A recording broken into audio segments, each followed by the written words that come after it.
My husband's sister was pregnant when she left from the building. Her final phone call wasn't to him. It was to me. When the police asked for clues, I said nothing. When my in-laws knelt and begged, I watched them coldly. Yet my husband never divorced me. If anything, he treated me even better than before. Then, after I became pregnant, my nightmare truly began. He tied me to the bed and summoned a group of vagrants, ordering them to take turns violating me. He said he wanted me to taste despair. I became pregnant again and again, only to miscarry every time. In less than a year, I lost my ability to bear children. Half my body was paralyzed. My husband, Chris Mackin, spent a fortune hiring a foreign research team capable of extracting memories from the human brain. I became an experiment. Jenny, the day you let my sister die with injustice hanging over her head, you should have known this day would come. She treated you like family, and you repaid her by working with her killer to destroy her.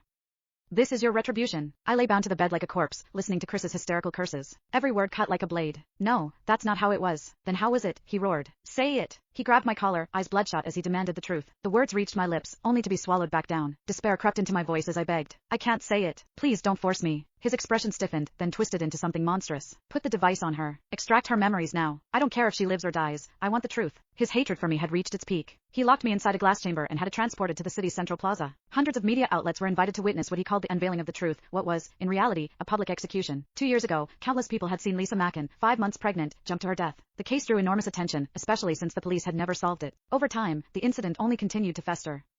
The moment news broke that the case would be reopened, the plaza flooded with people. Shouts rose like waves. In the audience, my father-in-law supported my mother-in-law, who refused to sit down. My silence back then had dealt them a devastating blow. They'd urged Chris to divorce me, only to be refused. The resentment had never faded. Now, realizing Chris's painstaking intentions, my mother-in-law wept uncontrollably. Do you know how I've lived these past 2 years? She screamed. You venom-hearted animal. I wish I could tear open your chest and see whether your heart is black. My father-in-law patted her back, his eyes hollow with grief. Lisa had been entrusted to them by a close friend. There was no blood relation, yet she had been closer to them than a biological daughter. I watched everything through the glass, choking on sobs that made no sound. At Chris's signal, a helmet-like device lowered over my head. Hundreds of fine silver needles sprang out and pierced directly into my scalp. In an instant, it felt as though hundreds of leeches were sucking at my flesh.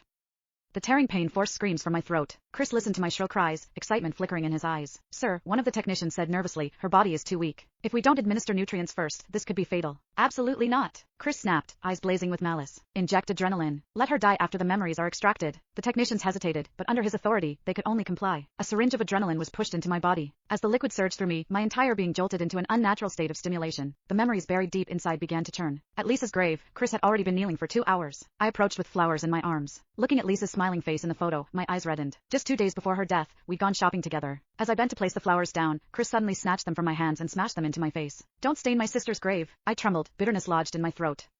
Chris, about Lisa's death, I'm hurting more than anyone. The words only enraged him. Without warning, he dragged me to the ground. My head slammed hard against the gravestone, blood instantly staining the engraved letters. Yet, he showed no mercy. He pressed me against the icy stone, roaring in my face. Jenny, my sister died because of you, and you dare cry here like this?